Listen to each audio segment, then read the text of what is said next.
ఓం సమర్థ సద్గురు సాయినాథాయ నమః. శ్రీ సాయి మాస్టర్ ప్రవచనములు 21వ అధ్యాయం. సత్వగుణ ప్రాధాన్యత. ఎవరు మనకు ఏం చెప్పినా మనకు జరగవలసింది అనన్య చింతనే. అన్నింట్లో అందరిలో ఆయనే ఉన్నాడనే జ్ఞాపకం మనకు ఉండేంతవరకు అనన్య చింతన కలగదు. అనన్య చింత కలిగే లోపల రక్షిస్తానని ఇంతకుముందు ఎవ్వరూ అనలేదు, ఇక ముందు అనబోరు, జరగదు కూడా. అనన్యచింత కలగాలి, కలిగితేనే యోగక్షేమం వహిస్తానని గీతలో గీతాచార్యుడు చెప్పి ఉన్నారు. ఎక్కడ ఏ రూపంలో ఏ రీతిన ఎవరు చెప్పినా అనన్యంగా నీవు శరణు పొందితేనే యోగక్షేమాలు చూసుకుంటామని చెప్పి ఉన్నారు. అనన్యచింత కలగడానికి ఈ ప్రపంచం మాయ ఒప్పదు. ఎందువల్ల ఒప్పదంటే అన్నీ వేరు. ఇది ప్రియము, ఇది అప్రియము, వీడు మిత్రుడు, వీడు శత్రువు, వీడు నావాడు, వీడు పరాయివాడు మొదలైన భావాల చేత అది బెడిసి కొడుతుంటుంది.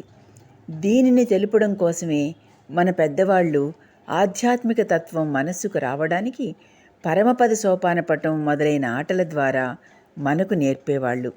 ఆటలో కూడా ఆధ్యాత్మిక చింతనే. జీవితం ఏ సూత్రం మీద నడుస్తుంది అనేది అది ఆడుతుంటే తెలుస్తుంది. అందులో పావు నిచ్చెనెక్కి పైకి వెళుతుంటుంది, ఉన్నట్టుండి పాము తగిలి కిందకు వస్తుంటుంది. కాబట్టి మనలో ఉండేటటువంటి భేదభావం వల్ల, ఆ భేదభావం వల్ల వచ్చేటటువంటి ద్వంద్వాది భావాల వల్ల, వాటి వల్ల మనకుండే వివేక వైరాగ్యాలు కోల్పోయి మనకు మళ్ళీ మొదటికొచ్చే పరిస్థితి వస్తుందని పురాణ కథల వల్ల కూడా తెలుస్తూనే ఉంది. ఒకడు తపస్సు చేస్తాడు, పైదాకా వెళ్తాడు, మళ్ళీ ఆగ్రహావేశాలతో ఎవరికో శాపం పెడతాడు, మళ్ళీ తపస్సు మొదటికొస్తుంది. కాబట్టి సాయి చెప్పినటువంటి 1-2 మాటలలో యావత్ ఆధ్యాత్మిక సాంప్రదాయం అంతా మర్రి చెట్టంతా ఒక గింజలో ఉన్నట్లు లోకంలో ఉన్నదంతా ఇమిడి ఉన్నది. కాబట్టి ఎవరు ఏమి ఉపదేశించినప్పటికీ మళ్ళీ ఎంత గొడవ ఉన్నది. ఇది ఎప్పటికీ తీరేది కాదు, అయ్యేది కాదు.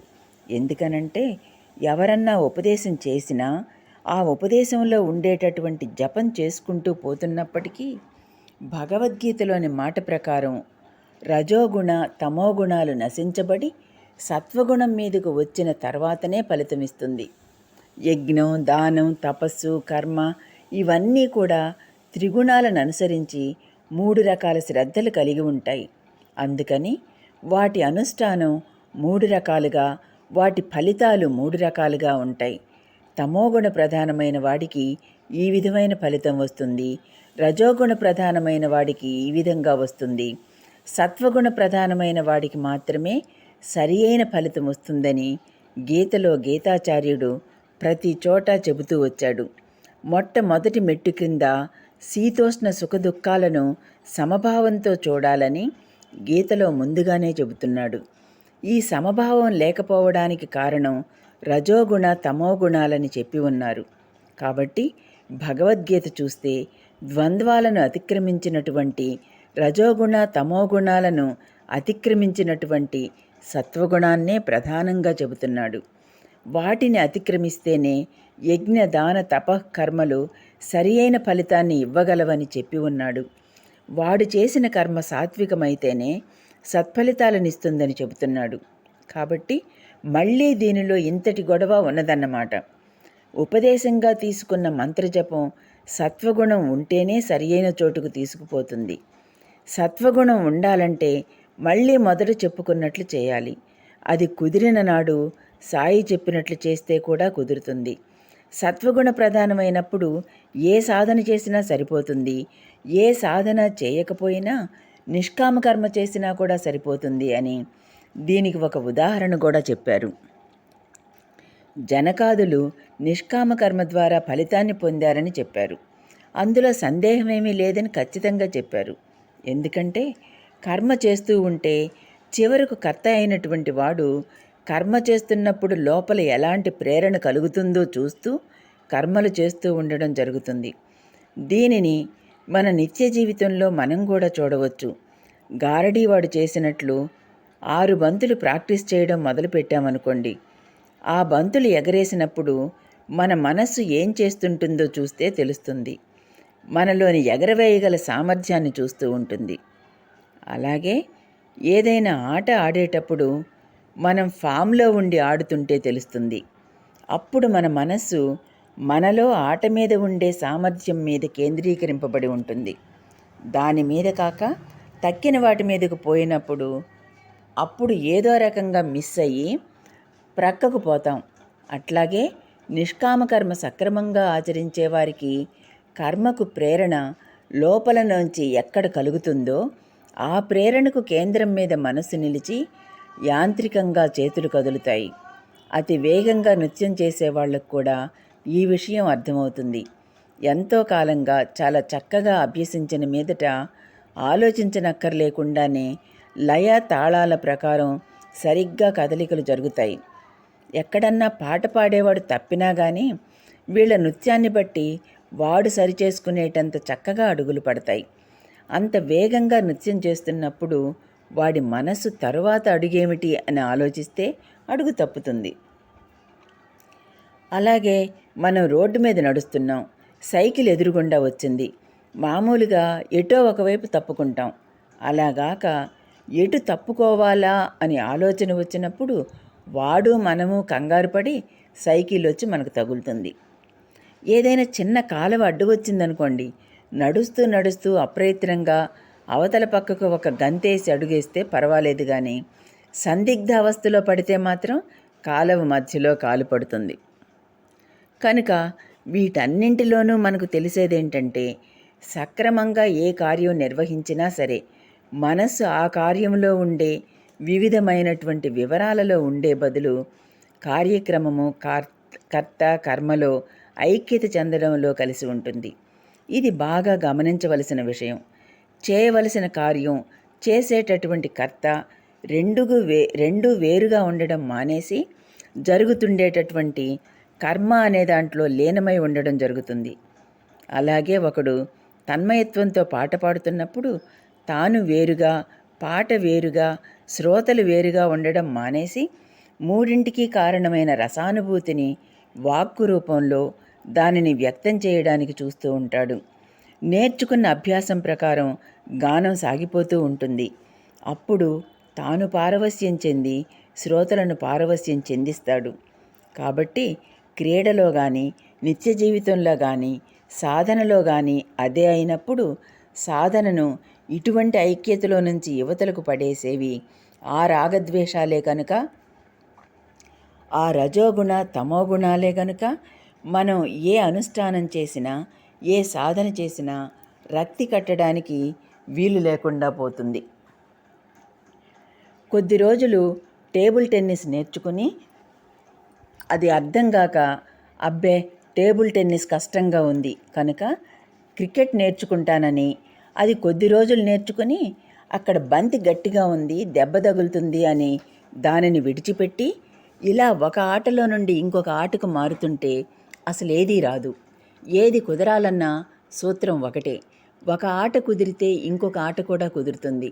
అలాగే ఈ సాధన కంటే ఆ సాధన, ఈ నామం కంటే ఆ నామం, ఈ బోధ కంటే ఆ బోధ, ఈ గురువు కంటే ఆ గురువు అనేవి ఏవీ లేవు.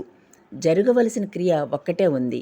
అది సక్రమంగా జరిగినప్పుడు నీకు సాత్వికమైన భావం ఎప్పుడైతే కలుగుతుందో అప్పుడు ఒక్క దృష్టాంతం, ఒక్క అనుభవం కలిగిన హృదయ పరివర్తన కలుగుతుంది. ఎన్ని సాధనలు చేసినా ప్రధానంగా మనలో జరగవలసింది సత్వగుణ ప్రధానంగా మనసులో మార్పు రావడమే. మనలో ఈ మార్పు అంటే మనస్సు సత్వగుణ ప్రధానం కానంత వరకు మనం చేసే ఏ సాధనైనా ఎటువంటి సత్ఫలితాలనివ్వడానికి అవకాశం లేదు. అయితే ఒకడికి ఇటువంటి సత్వగుణ ప్రధానమైన సాధన ఎందుకు జరుగుతుంది? దీనికి కారణం అతనికి పూర్వజన్మ సంస్కారానుసారంగా పాత అకౌంట్ తాలూకు సత్వగుణ భావం ఉంటుంది. ఈ సత్వగుణ భావం కూడా మామూలుగా అన్ని సమయాల్లోనూ ఒకే రీతిన ఉండదు. ఒక్కొక్క సమయంలో ఎక్కువగాను, మరొక సమయంలో తక్కువగాను ఉండవచ్చు. అందుకని కొంతమంది చిన్నప్పుడు బాగా భక్తి శ్రద్ధలుండేవి, ఇప్పుడేమో కావాలనుకున్నా కలగడం లేదు అని ఒక్కొక్కరు బాధపడుతుంటారు. చిన్నప్పుడు ఏమీ తెలియని వయసులో కూడా భక్తి శ్రద్ధలతో చేసేవాడుంటాడు. మరొకడు ఒక సమయంలో ఏమీ పట్టకుండా ఉండి ఇంకొకప్పుడు తీవ్రంగా సాధన చేసేవాడుంటాడు. వీటన్నింటికీ కారణం పూర్వజన్మలో వాడు చేసినటువంటి సాధన. పూర్వజన్మలో ఎవడు ఎంతెంత కాలం ఏ విధంగా ఏ సాధనలను అభ్యసించి ఎప్పుడు దేనిని ఏ విధంగా వదిలిపెట్టాడో దానిని బట్టి ఇప్పటి పరిస్థితి ఉంటుంది. అట్లాగాక ఒకే స్థాయిలో ఉండమని బాబా చెప్పారు. ఈరోజు 90% భక్తి శ్రద్ధలు, రేపు 1000% భక్తి శ్రద్ధలు పెట్టుకోకు, 30% పొడుగునా ఉంచుకో చాలు అని ఆయన చెప్పారు. అదే నిష్ఠ అంటే, అదే సబూరి కూడా. 30% ఎప్పుడూ తగ్గకూడదు. 90%కి హెచ్చకపోయినా పర్వాలేదు. రోజు 30కి పడిపోకుండా ఉంచుకో అని బాబా హెచ్చరిస్తున్నారు. కాబట్టి అట్టి సద్గురువును పొందడానికి మనకు ఇటువంటి భావాలన్నీ ఆటంకమవుతున్నాయి. సద్గురు కృప అంటే పరమార్థానికి సంబంధించింది కాబోలు. మనం లౌకికులం గదా, మనవి లౌకిక సమస్యలు గదా అనే భావాలే ఆటంకమవుతున్నాయి. సమస్యల మీద ఎప్పుడైతే మనసు గట్టిగా పట్టుకొని ఉంటుందో అప్పుడు మనసు తప్పకుండా ఒక స్థాయిలో ఉంది అని అర్థం. నానాత్వమైన ప్రపంచం, మనుషులు వేరు వేరు అనే అవగాహనతో ఆ స్థాయిలోనే నిలిచిపోయి ఉంటుందని అర్థం. ఎప్పుడైతే అక్కడే నిలిచిపోతుందో వెంటనే రాగ, ద్వేష, అసూయాది భావాలు కూడా ఉంటాయి. దీనినే శాస్త్రాలలో పెద్దలు చెప్పారు. జాగ్రత్తగా ఒక సద్గుణాన్ని జయించినట్లయితే మిగిలిన సద్గుణాలన్నీ వాటంతట అవే వస్తాయి. అలాగే ఒక బలహీనతను ఉండనిచ్చినట్లయితే తక్కిన బలహీనతలన్నీ వాటంతట అవే వస్తాయి అని రెండూ చెప్పారు. దానికి కారణం ఏంటంటే బలహీనతలన్నీ ఒక స్థాయిలో ఉంటాయి.